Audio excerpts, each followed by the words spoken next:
What's going on, everybody? This is Jeff. So today we're going to talk about cryptocurrency and see what's going on. I'm going to wait for people to come on here. So this is my first time going live.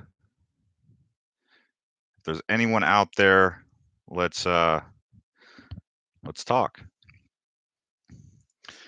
So in the meantime, we'll look at the market here where we got 45% Bitcoin dominance. Yeah. It says one person watching. But if anyone's out there, go ahead and say something. I'm definitely open to have a discussion.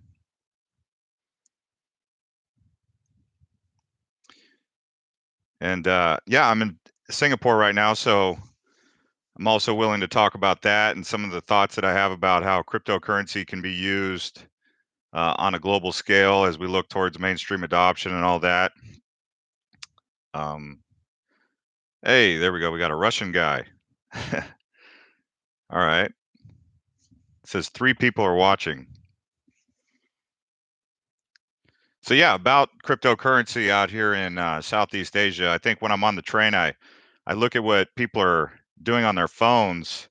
And, when you're standing on a train, you can see what people are doing. So I've seen a lot of people using Facebook, even here in Southeast Asia, even still with all the stuff that's been going on. They also use a chat called Line.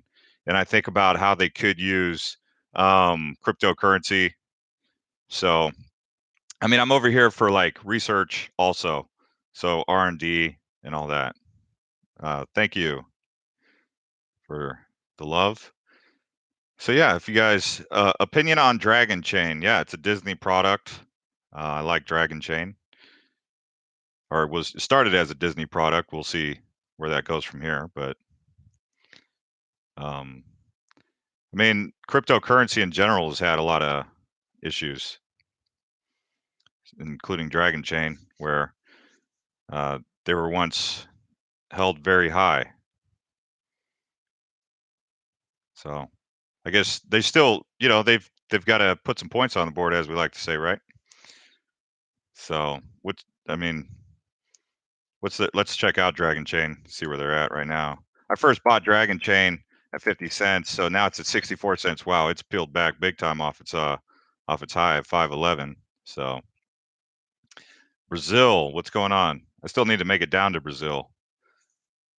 What happened to the market? Keep up the good work, Jeff. Polymath. I'm not too familiar with Polymath, but what happened to the market is we've had a correction. Projects that collected public funding and got started, they're having to work now. The party's over, and now it's time to get back to work, and the market is having a healthy correction, in my opinion. WePower.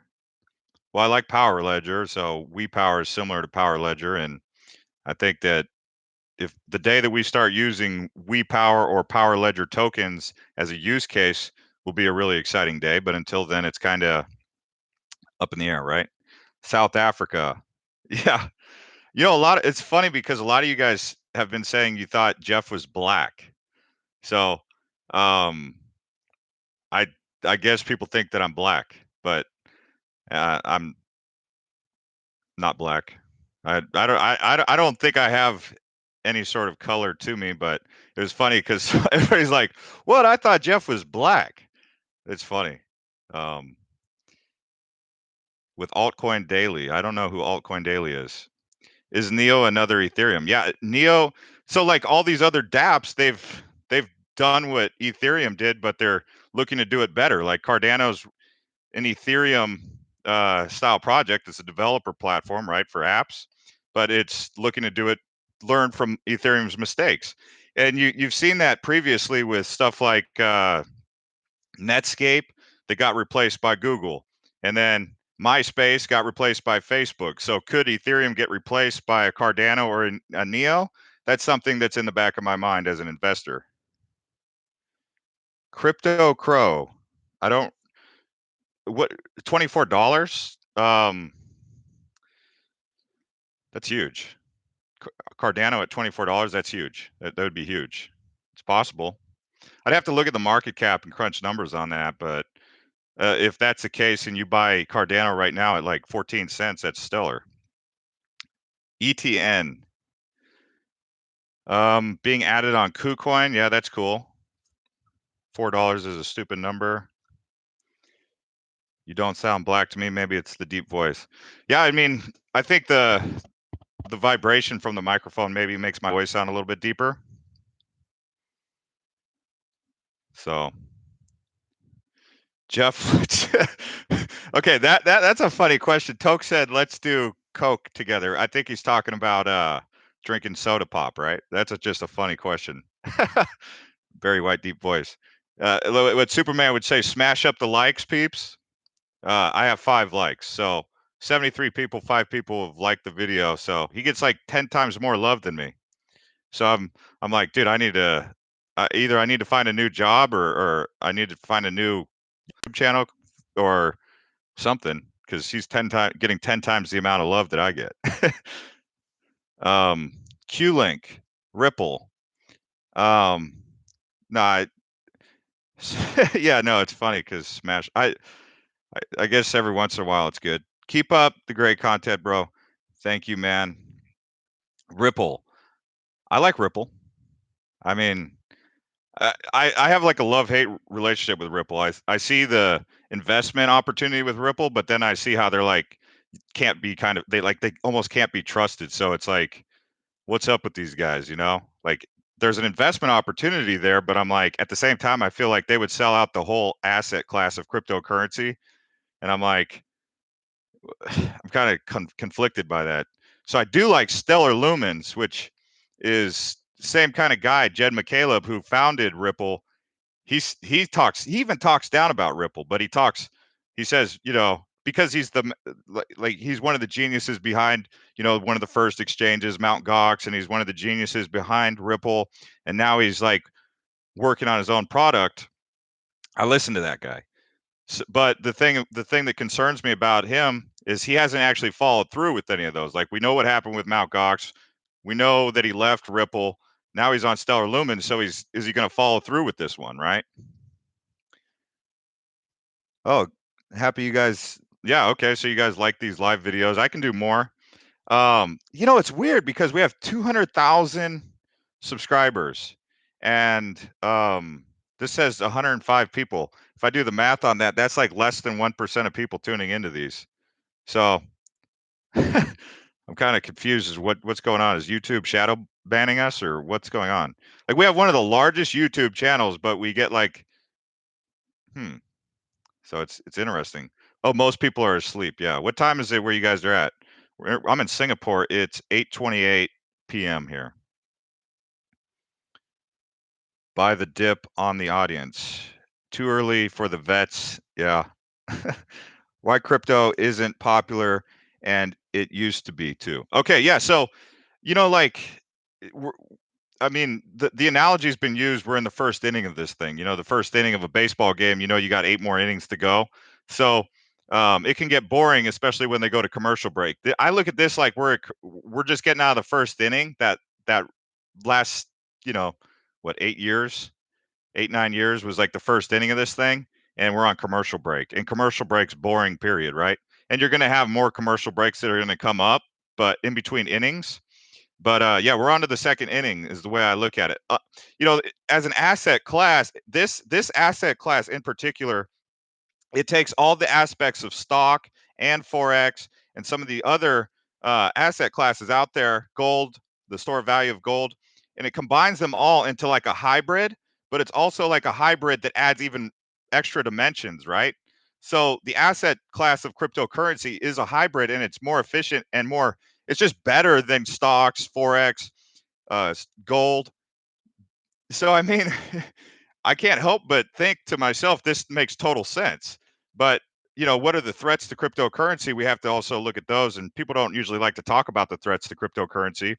Um, yeah, like up Jeff's stream, 44, 45 likes, so we're getting there. Nowhere near Superman's 2,000.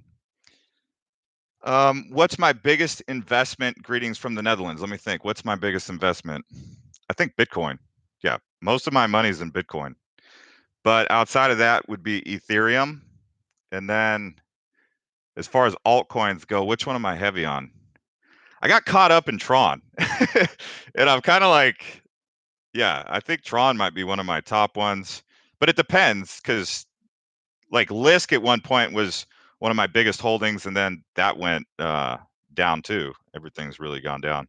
Super demands you smash the like button.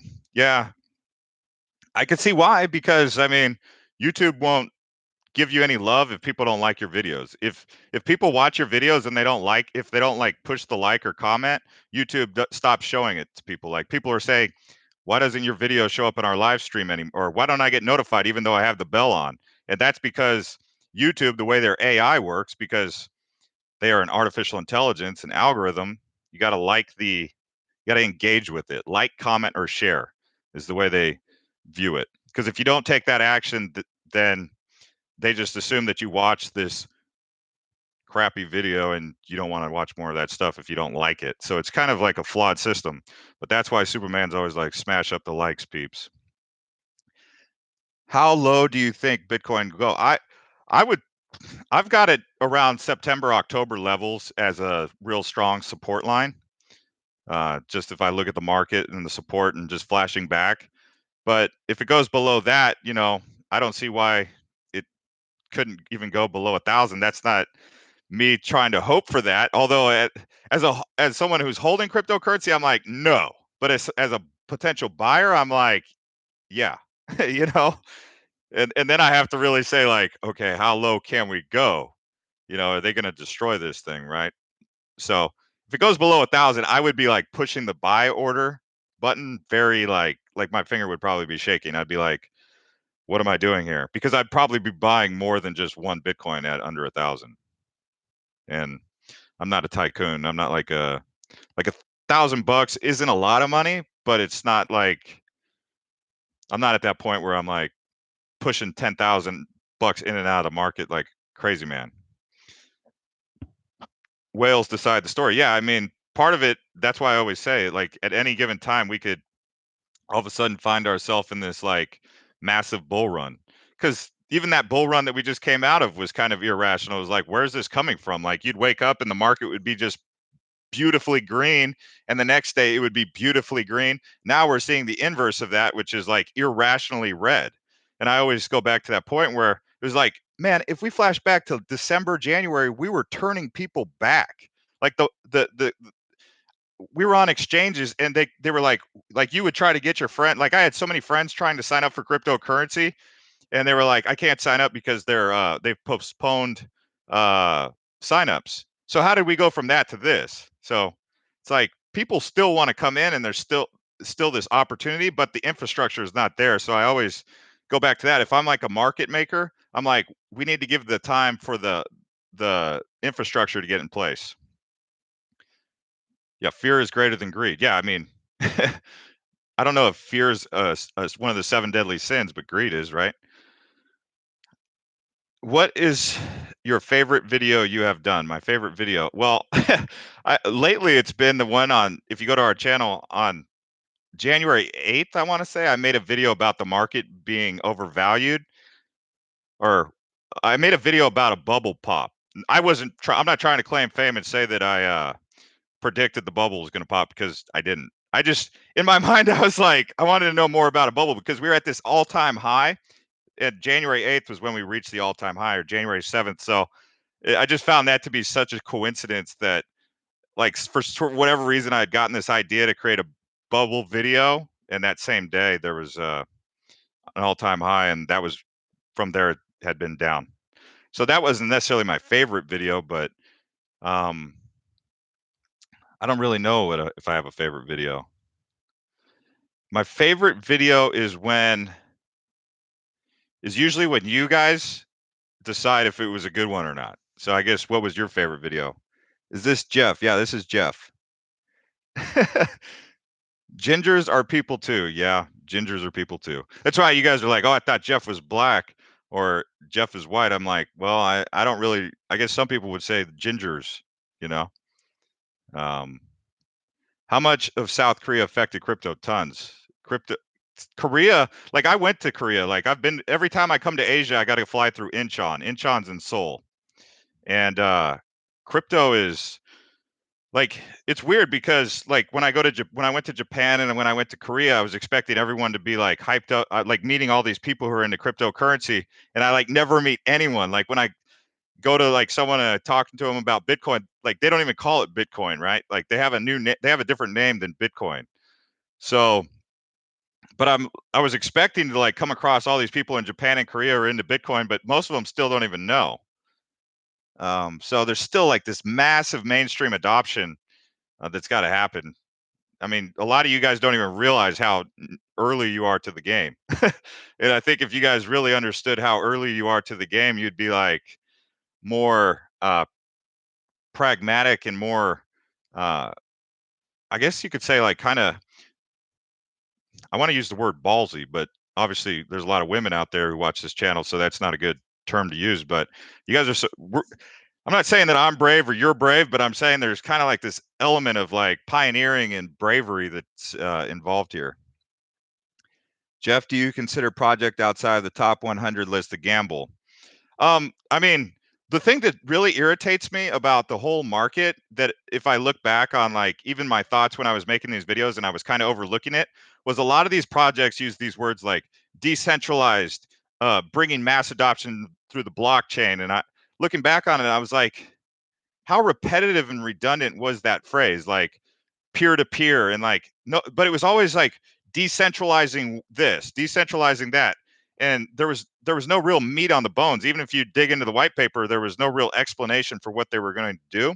And I think that kind of, looking back on it, is kind of weak, and these projects need to step it up. But I look at the project lead, and then I look at like their plan, and that's kind of how I gauge the strength of that project and whether or not that's an investment opportunity. But right now, to be honest with you, I'm mostly just focused on Bitcoin, and I'm keeping an eye on some of these altcoins. So like I think that because we've watched Bitcoin dominance go from like below 35% to 45% every day, it keeps going up. Right now, the best store of value is Bitcoin, and Bitcoin's really not even running right now. So to go back and forth between altcoins and Bitcoin is kind of uh, Havana Rum Club, guaranteed 42%. Jeff, how's the coin balance looking? 0.5 BTC. Hi, Jeff. Not sure if you made a video on it yet, but thoughts on Steemit? Yeah, I like Steemit. Hashgraph. Yeah, I mean, Hashgraph is, man, Hashgraph is something else. I mean, I don't really know the whole, I'm not a coder and I'm not going to pretend to be a programmer, but the the numbers and the scalability and the speed of uh, that code, that the programming behind it is appears to be more advanced than blockchain significantly, and I would say it should be a part of the cryptocurrency asset class. So it'd be just like how project tokens are built on Ethereum. I don't see why the cryptocurrencies would go outside of uh, this market, this asset class. And I would say that if I was to have one fear above all else, and you're just, one of you guys said fear is very dangerous. I'm not trying to create fear. I'm not saying that I'm really in fear, but I do like to keep an eye on some things to keep an eye on, right? Like what are some things to pay attention to if these things start happening? Well, it's like if Google and Facebook start creating their own cryptocurrencies, uh, I mean, Will they will you be able to buy Google's cryptocurrency on this market? Will you be able to buy Facebook's cryptocurrency on there if they started using Hashgraph? I mean, so those are some things that I keep an eye on. But as I mentioned previously in this video, I mean, this asset class is a hybrid asset class of stocks, forex, store of value, and even these added on components. So to me, it's like this asset class is totally, it belongs where it is, but we have to give it time to mature. I mean, there's a lot of people on these projects. There's over what I think there's someone said 2,700 cryptocurrency projects, blockchain projects. So, I mean, do I sound different? I sound different on a live feed, huh? Oh, okay, yeah, you're welcome. I mean, I know a lot of you guys were wondering what I look like. So the reason I never found it important to show what I look like, because it wasn't about what I look like. It was about what the market looked like. So I think my very first video I ever did, I did a little face in the corner and screen share, but because the technology that I was using wasn't compatible with that, and I went to QuickTime, which didn't allow that, I was just like, forget it. Who cares what I look like anyway? Let's talk. Now, in this case, I don't know how to use the screen share and go live at the same time. So I'm like, well, I can't do a screen share, so let's just talk. Have you head for radio mate jokes? Oh, have a head for radio mate. Oh, that's cool. That's funny. That is too funny. Yeah. Yeah, I really don't find it. I'm not trying to show what I look like. Like, that's the last thing that I care about. And but I do like to talk about crypto. So if you guys like to talk about crypto, but that's funny. I have a head for radio. Kudos on building a great team at Altcoin Buzz. That's cool. Yeah, that's cool because we're actually about that. Um, I'm really looking to create a decentralized media here with this. What I mean by that is that way it's not all about Jeff and like what Jeff's saying. Like, you've already got the guys, these personalities. You have Data Dash, who does a great job. You have Superman, who does a really nice job of getting content out there. And our goal was to create like a media system, and that's why we actually were bringing you guys, and we're still bringing you guys out of the audience to come onto the team. And we're doing more than just doing like cryptocurrency stuff. We're like looking to innovate in uh, blockchain technology, and some of the things that we're talking about doing is like I put that out there on my Twitter yesterday. Uh, the reason I always encourage you guys to consider following me on Twitter is because when I'm traveling around the world, tweeting is such an easy way for me to get the word out. Whereas like making a video, I need Wi-Fi, I need all this stuff. So like if I have a thought, I just tweet it. Well, one of the thoughts that I tweeted was about these smart cities. Being in Singapore, I considered Singapore to be such a smart city in the sense that it was designed very intelligently. And to get around Singapore, if any of you guys are ever here, they've got these metro systems and they're just top of the line. I mean, you compare New York to Singapore's metro, and you're just like, I'll never travel on New York's metro ever again after traveling on Singapore's metro.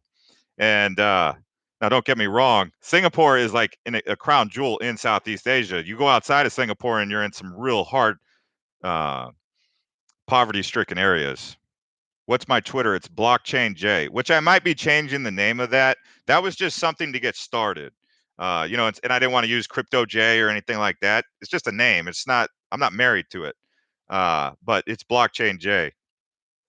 Can you interview Charlie Lee and CEOs on a live stream to reduce FUD? Yeah. I mean, I can interview anyone if they want to. If I was, who do I really want to interview though? Like there were some people. It seemed like there were some people that I was thinking, man. I was like, man, that's someone. Oh, Vitalik. I want to talk to Vitalik. If you're out there, Vitalik, I'd talk to Cliff High, but I like Vitalik because he's young. He see that's the thing about these people who bring in the first movers, these real innovators. Like the person who first thought of MySpace, Tom, he sold out, right? But I mean, Facebook learned so much from Tom's mistakes and his successes. The people who started Netscape, right? Google learned a lot from them. Vitalik, he had this idea to take blockchain and tokenize it and build currencies on it. And so that's just such an incredible innovation, and I appreciate that so much. That and it's possible that Ethereum could be replaced by like Cardano or Neo, Lisk, or any of these developer application platforms. You got Icon coming along, Wanchain, or VChain, but we'll see. I mean, I would like to interview Vitalik. That's probably my number one, just because he's such a genius. Uh, Thanks, man. I assume a lot of you guys are in because you say mate, and the only time I ever hear mate is from Aussies or Brits. And I say it now. As an American, I say mate to my friends. Like I'll text back. I'll be like, sure, mate. You know, or I used to say dude or man. I'll be like, what's up, man? But you guys use mate. I say mate too. Um, or cheers. Like whenever, like over here in Singapore, like people are always like, if they're happy when you're talking to them, and they like you, they'll be like, cheers, mate. ETH. Yeah, I mean, ETH is just taking a massive beating right now. Have we hit the real depression stage of the bubble cycle? Oh, I mean, this is all I can do. You know that emoji, like throw your hands up in the air? I mean, the hell if I know. I mean, like today, I mean, I was even thinking, I'm like, man, should I be buying Bitcoin right now? And then in the back of my head, I'm like, I think I'd rather just wait because $7,000 Bitcoin. I'm like, I'm like, I bought Bitcoin at like 9,000, 10,000. I'm like, I could be getting it at 7,000. I bought it some at 7,000, but I'm like, should I buy more at 7,000? I bought some Bitcoin at 3,500 before. I bought Bitcoin at 400 before. But you guys asked me what my number one holding is. It's Bitcoin. But I also invest in altcoins. I'm happy paid 68,000 for BTC. Satoshis, yeah. Ontology. See this Ontology. I know nothing about Ontology. I'm not going to pretend. I haven't even looked into Ontology. As far as altcoins go, a lot of these new altcoins like Token Pay, Wan Chain, Ontology, and I haven't really been paying attention to them because right now I'm trying to look at what's already there and before I get too excited about any of these other projects. But I do need to look into like credits and Cash, which I don't know much about, partly because I've been distracted at other things or with other things. Do you know Julian Haas from 10x? I know that Julian Haas is here in Singapore, but I don't personally know him and I've never talked to him. But being that he's in Singapore, I, and he's with 10x. Yeah, I think he's cool. I think he's cool. Um, do I think Ethereum will overtake BTC? That's a hell of a projection to make. I mean, oh man, Bitcoin's a currency and Ethereum's like Android or iOS in the sense that it's an application developer platform. I would say that it would be maybe more realistic to say, do I think Ripple could take over BTC? Because I wouldn't compare. That's like comparing apples and oranges. Um, you know, I think, but it's possible in market cap. Verge is a scam. About Verge, I don't see. I don't. I'm not big on the word scam. I don't think it's a scam. I just don't think that the utility in Verge is there. I think one of the things that you have to keep in mind about this market, at least the way that I see it, is it was a hype market. We have like how many use cases do we have? Okay, you have Binance. That's a use case. You can use the Binance coin. You can use Steam it. You can use like Bread, right? Bread has, I guess, a use case. Ethos is supposed to have a use case, but outside of that, I mean, where were the use cases? Like, are you using any of these crypto? They were saying Tron. Well, I'm not. I'm not using Tron's products, or do you know anyone who's using Tron's products? So the use case is just not there. So we were just in a complete total hype market. Myself, I was involved in the hype because I was like, yeah, man, this thing's going up, up, up. And I like could project, I think we all had the foresight to be able to see that it was going up, up, up. And then we just hit that massive like block wall where like we overheated the market. And then once we overheated the market, it's like if you overheat your Camaro or if you overheat your car, you could be like going so fast down the freeway. But if you redline that baby, what's going to end up happening? You have to take it in there. You're not going to be able to drive it anymore. So it's like this market got overheated. It just heated up too hot, and then now it's in the shop. It's like getting repaired. I mean, you could use any type of parable or analogy to describe it, but I mean, it's kind of like what happened, I'd say. Okay, so about ethos. Okay, so one of the things that we've seen, there's hype about a coin or a currency, but then what ends up happening is when the actual product comes out, it doesn't live up to the hype. So we'll see. I mean, if when Ethos rolls out the universal wallet, if you open that bad boy up and you download it and you're like, yes, I've been waiting on this, then it lives up to the hype. But because there's so much hype, it's really hard to live up to that. It's like It's like I always use that analogy of like when I'm golfing. I always used to tell people that I would shoot higher than I really would because it sucks if you tell someone that you're a scratch golfer, which is shoot par. For those of you who play golf, you already know. But if you say you shoot scratch and then you go out there and shoot a 95, you kind of look like a blooming moron. They'll be like, "What happened to you?" But if you tell them that you shoot a 90 and you go out there and shoot 72, you at least look like you over deliver and under promise, right? So if you over promise and under deliver, it pisses people off. You have your own. Okay, so where do you live, Aussie Drama? So Aussie Drama says, Jeff, my small town of about 100,000 people have our own Bitcoin machine. Where do you live, though, Aussie? I know, obviously you live in Aussie, but I mean, do you live in Perth or? I've been to Australia. Australia is an interesting place. It's this massive. I would call it an island, but it's a continent, right? And they have less population than the whole state of California. And there's more coastline there than there is on any other place. So Australia is like, oh wait, he said he lives in Cairns or Cons. How do you phonetically pronounce that? Oh shoot, we got 108 likes. Oh man, Superman is a stud compared to us. I don't know. I don't think likes are that important. I mean, we've got thousands of comments. I'd rather pay attention to that, but because people are always like smash up the likes.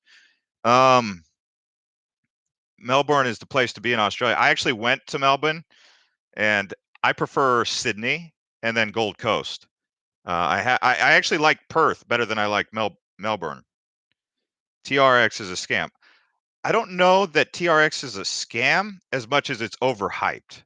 And I say it's overhyped because as we're just talking about how the whole market was really hyped up and there was just a lot of hype behind that whole market.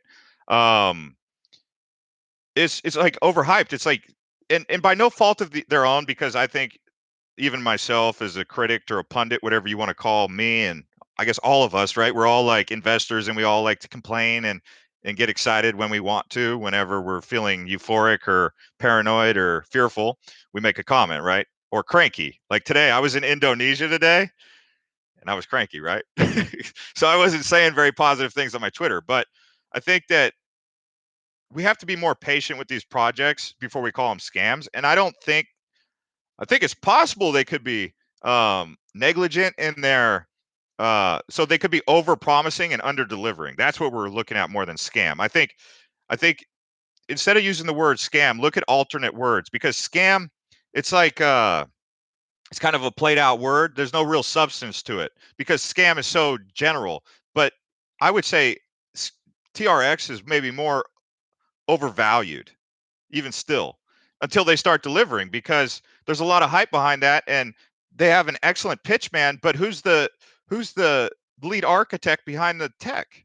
Like, I want to know more about that person than I want to know about Justin.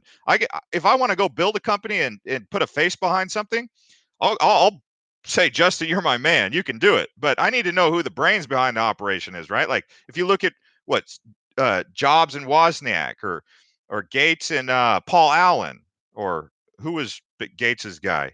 Gates had a genius. Like, Steve Jobs had that formula where he was like, Steve Jobs was the pitch man, but Woz was his developer.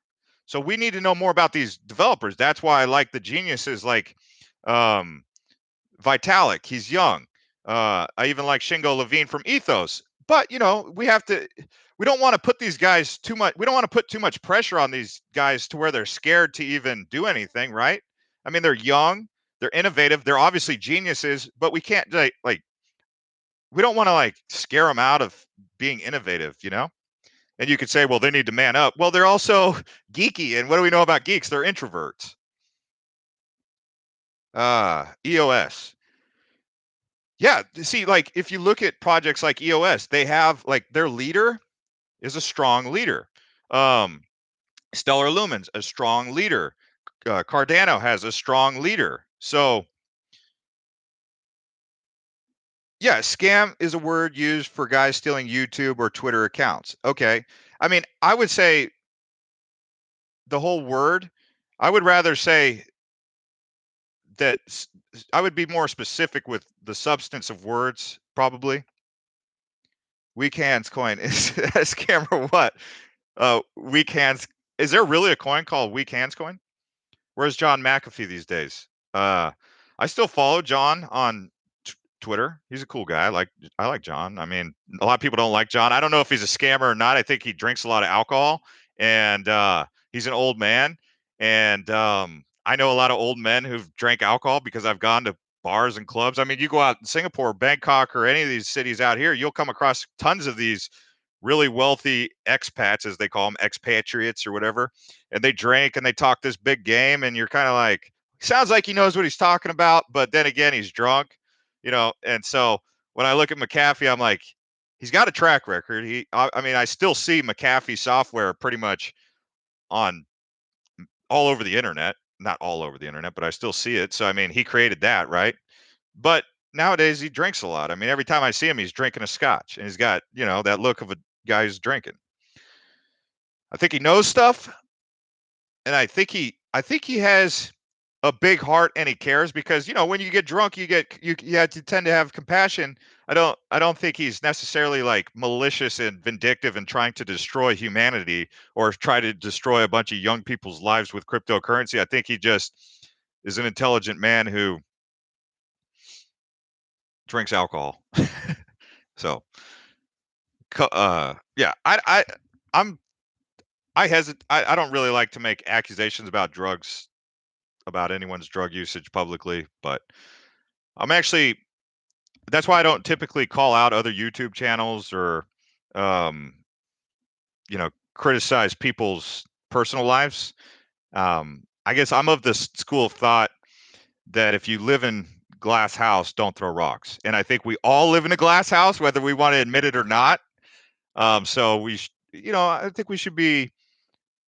It's like that. There was an old man one time. He said, "Okay, point the finger. Every time you point the finger, there's three more pointing back at you." So it's like when I heard that, I was like, "Oh yeah, there is three more pointing back at me." Every time I put my hand out there, my hand looks really white, but that light's right there.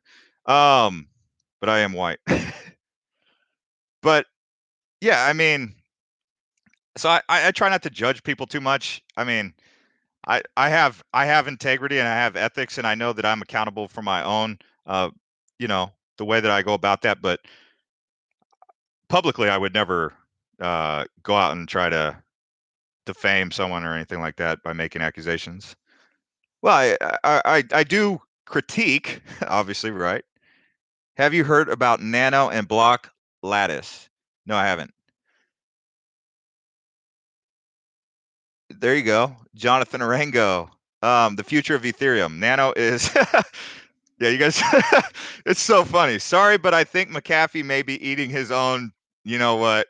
Uh he should have yeah, dude, I'm like scared. Like I hope that like I even was I walked into the bathroom over one of these airports over here in Asia, and I was like thinking about it. I was like, I think I kind of hope Bitcoin does hit $1 million, not necessarily for my own personal bank, although I'd be lying to say that it doesn't. But I was like, I really hope this man doesn't have to be put on the spot to eat his own anatomy.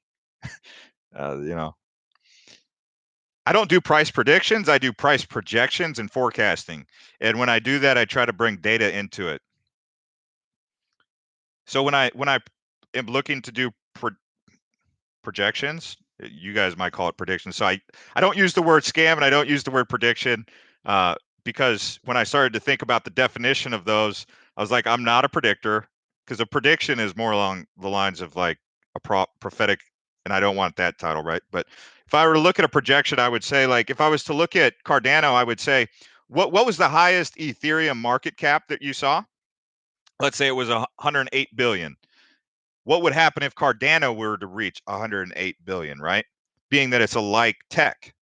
So then you just take that and you could project that, right? Or if you wanted to know uh, what Ripple's price projection could be, you could look at uh, Bitcoin's.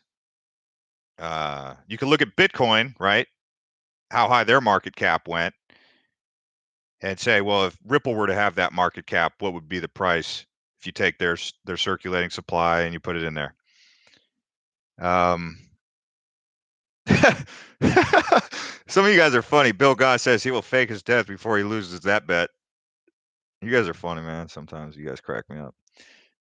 Oh man, because I think about that like from the way that you were your brain was processing that thought.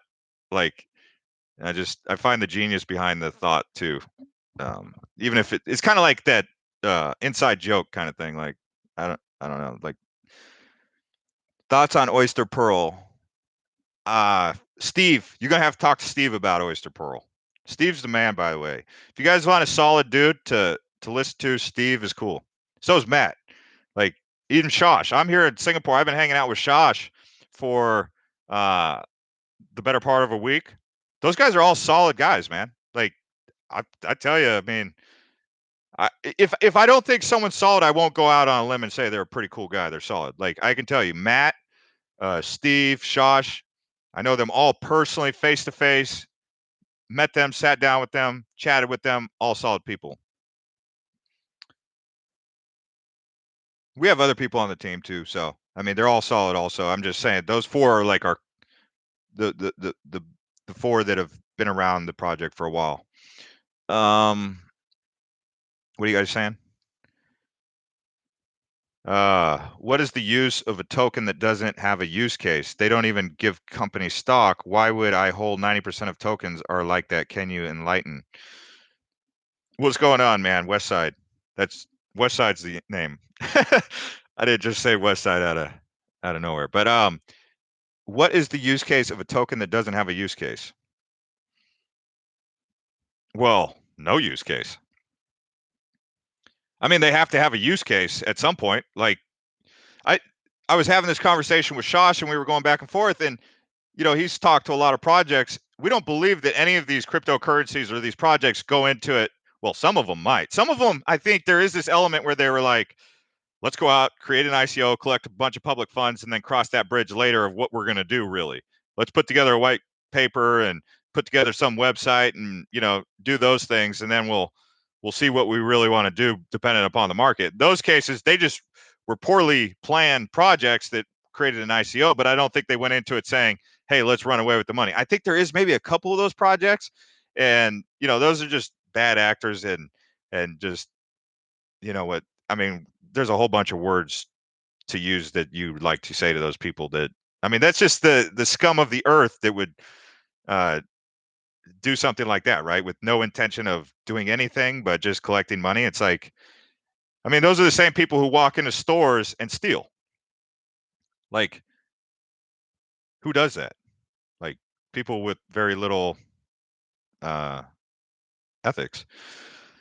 Most of them think they can keep half the funds. Yeah, I think they thought they saw big paydays and now they got to actually work and it's like people say I'm not going to use the I was going to talk about someone in political office, but I'm not going to talk politics. Um, we all have utility tokens, our investments, i.e. securities. Yeah, so as far as utility tokens and securities, let's just talk about that. I mean, I could see how the SEC could look at utility tokens and say that's a security. Okay. But the IRS calls them property. So by definition, which one are they going to be? And that's where this regulatory committee has to step in. And that's why they haven't that's why they keep postponing these talks and these putting out the word because they have to collect the data and they have to they want to try to get it right the first time, but they probably won't. And that's just how governance and legislation works. Vibe. Yeah, I remember Vibe. Everyone was trying to get me to talk about Vibe because they were going to have a Super Bowl commercial, but that's that hype. Remember, I was just talking about how the market was hyped. It was like, hey, Vibe's having a Super Bowl commercial. It wasn't like, hey, Vibe is like a game changer because they have this like tech that they're working on where it's like it's gonna change the whole way we go about our lives. It was like they're gonna have a Super Bowl commercial, so everyone invest in Vibe. That was the When Lambo people.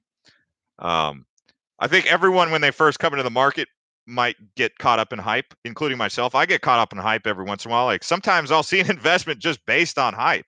I'll be like, it's got the name, it's got the logo, the environment's cool. There's going to be hype behind this. So there could be an investment opportunity. But there's no substance in that, right? That's just like buying the hype. And usually you don't want to buy the hype when the hype is happening. You want to be able to have the foresight to say this thing might have some hype behind it, so I'll get in early. You don't get into coins when the hype is already occurring. So like if you heard that they were having a Super Bowl commercial and it was like 4 days away from the Super Bowl and they'd been talking about the Super Bowl commercial like a month back and the price had been continuing to go up, that would not be the time to get into five days before the Super Bowl commercial, because it's not going to live up to the hype, right? That's the thing we're talking about with hype is it's better to under promise and over deliver than over promise and under deliver. And so why do I advocate for that frame of mind and that train of thought is because like even when I was a young kid, when I use that golf analogy is because all the people that I would go golfing with who tell me, we'd be sitting there going out for beers and they'd be like, yeah, I shoot scratch golf or I shoot par golf. And then they go out there and they hack it. And I'm like, but you told me that you were that good. Now you like overpromised, you know? So it's just, it's basics. I mean, it's lessons learned. And do I have all the answers? Heck no. I mean, it's like when I was in college, I remember there was, I want to say it's Plato or Aristotle or something. He said, I know I'm a wise man because I know nothing. Although sometimes you get caught up in your own ego and stuff that you might think that you know something, right? But that's why I say, well, if I know that I know nothing, then I had better be flexible. Because if I'm not flexible and I have to change my direction here, then I can get caught up, right? I have some thoughts about Electronium, and I'm a little bit disappointed in that project, to be honest with you.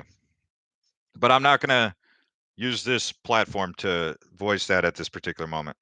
The last time I talked about Electronium, uh, there was a lot of people who were not happy with that video that I had made when I was calling out Electronium, which surprised me because I thought people would want to talk about uh, holding a project accountable. And a lot of you guys were saying, well, people don't want to hear about the accountability. They just want to hear about Lambos. So but as far as Electronium goes, I mean, I think they have an opportunity, but I question some things that they're doing inside their organization that are concerning to me. Oh yeah, there was. I don't know how long you guys have been following the channel, but what was it? February or something, maybe January, where I talked about how Electronium was still using the same old website. Look, I'm not here to put down Electronium. I just hope that they're working hard and they're looking to take care of their community. I think that's the main thing. Is my issue with Electronium is, are they taking care of you guys, the investor, the people who've been on board with Electronium since day one? And are they looking to take care of you, or are they looking to gain mainstream adoption and keep the price of Electronium low so that people will jump in at a low price? Because it really sucks for the people who bought in at 12 cents, 14 cents, especially if it's being artificially kept low. I'm not saying they're doing that, but the price is oddly low considering they have one of the largest communities. But I have a great deal of respect for Richard Ells and the Electronium team. But I want to know that they take care of the community is the big thing.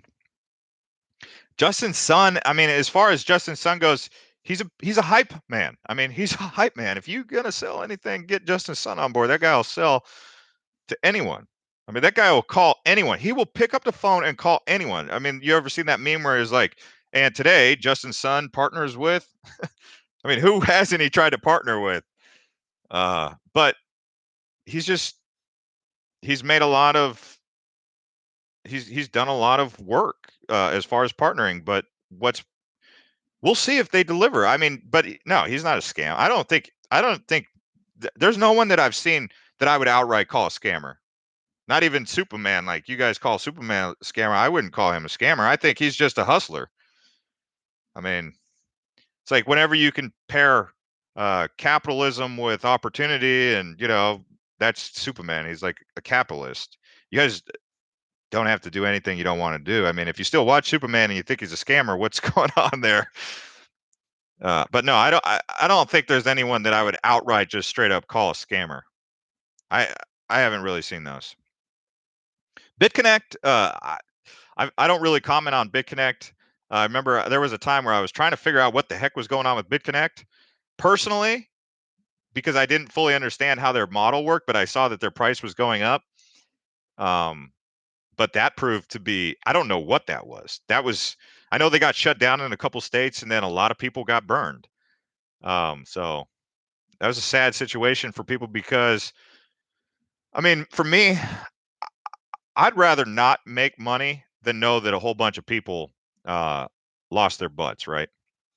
Like that's not fun. Like with this market, even as a cryptocurrency YouTuber, I think to myself, I'm like, I could not have sold at the all-time highs, even though I knew in my mind that I should.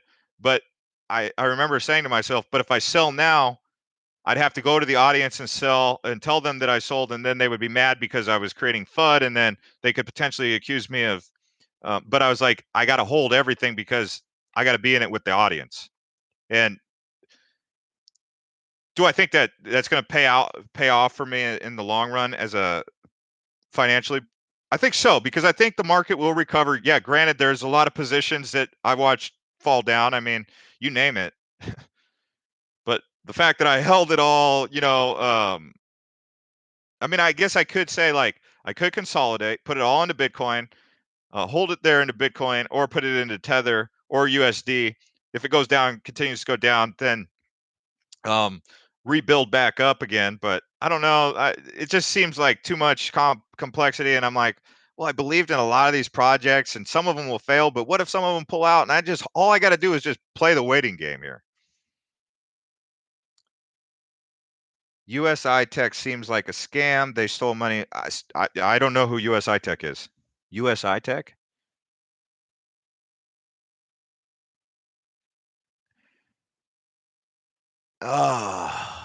Storm.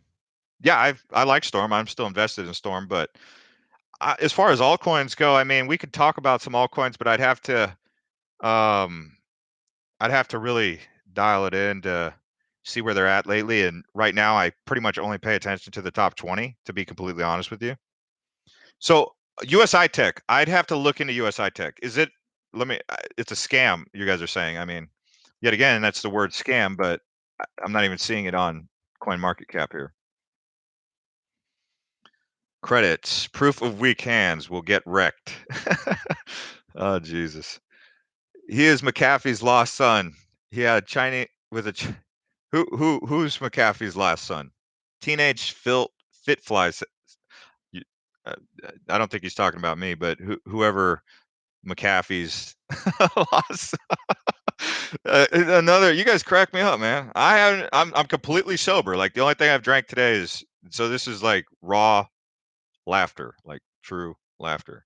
That's why I always said like I'd like to like sit down like I'd like to like have this convention where we're all drinking beer and just having fun, and hopefully some of you guys are funny people because I like funny people. I like to be I'm a serious guy, but when I loosen up and I like to have fun, I like to laugh. Like laughter is what makes things a lot better. Um I'm waiting to see who this guy said is McAfee's last lost son. Who the heck?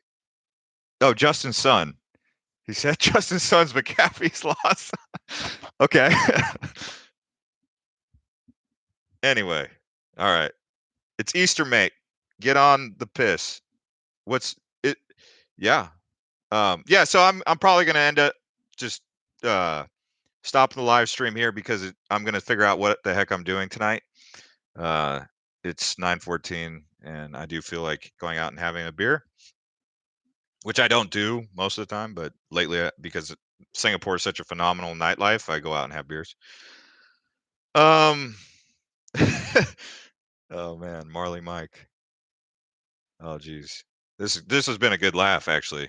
This has been a real good laugh just getting on here with you guys. That's why now you see why if I'm having a good laugh with you here, now you see why I'd want to go out and hear off what you guys talk about. Like obviously y'all are welcome. I mean, even if you're not a funny person, like some of my best friends were just normal people that just were easygoing. But funny people are funny. Um Have a beer on us. Yeah. Like I said, I mean, that's when I go out and have beers. That's why I tell you guys, follow me on Twitter, because I'll get a thought when I'm drinking beer and I'll be like, and I'll tweet it. That's why I said, follow me on Twitter. Blockchain J is where it's like, if you want to keep up with me, I'll keep up with you guys too. I mean, that smart city stuff, check my smart city comments, because I'm serious about this smart city.